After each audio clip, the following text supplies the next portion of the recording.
শান্তিতে নোবেল বিজয়ী বাংলাদেশের সন্তান ডক্টর মোহাম্মদ ইউনূস।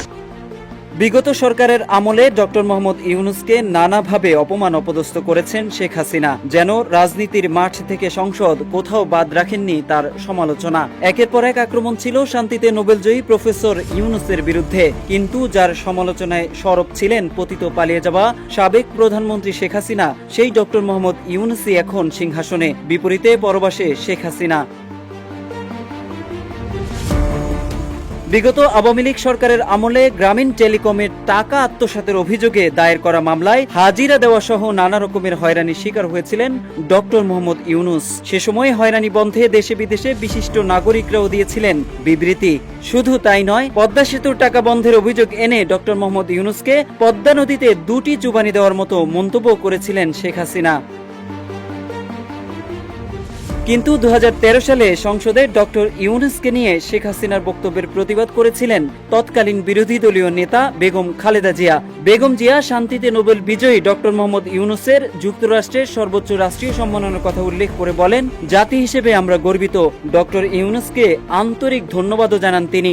পাশাপাশি নিজ দেশে নিগৃহের শিকারে দুঃখ প্রকাশ করেন খালেদা জিয়া। বেগম জিয়া ডক্টর ইউনূস এবং গ্রামীণ ব্যাংকের পক্ষে দৃঢ় অবস্থানের কথাও বলেছিলেন সংসদের সেই বক্তৃতায়।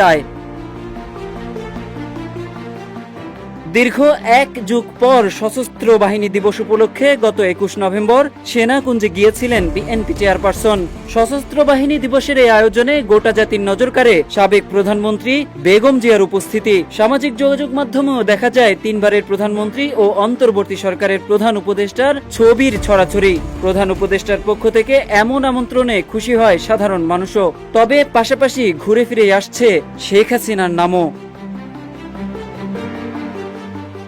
সেনাকুঞ্জে প্রবেশ করতেই বেগম জিয়াকে 3 বাহিনী ও প্রধান উপদেষ্টার উষ্ণ অভ্যর্থনা ছিল প্রধান আকর্ষণ। প্রধান উপদেষ্টা তার বক্তব্যে খালেদা জিয়ার উপস্থিতিতে সম্মানিত বোধ করছেন বলে জানান। এছাড়াও প্রধান উপদেষ্টা বলেন, 1 যুগ ধরে বেগম জিয়া এখানে অংশগ্রহণ করার সুযোগ পাননি। আজ সুযোগ পেয়েছেন, আমরা সবাই আনন্দিত এবং গর্বিত বোধ করছি।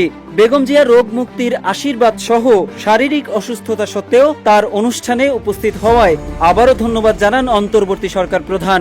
অনুষ্ঠানে নিমন্ত্রণ, শারীরিক সুস্থতা কামনা, উষ্ণ অভ্যর্থনা যেন মনে করিয়ে দেয় সংসদের সেই 2013 সালে দেওয়া বেগম জিয়ার বক্তব্য।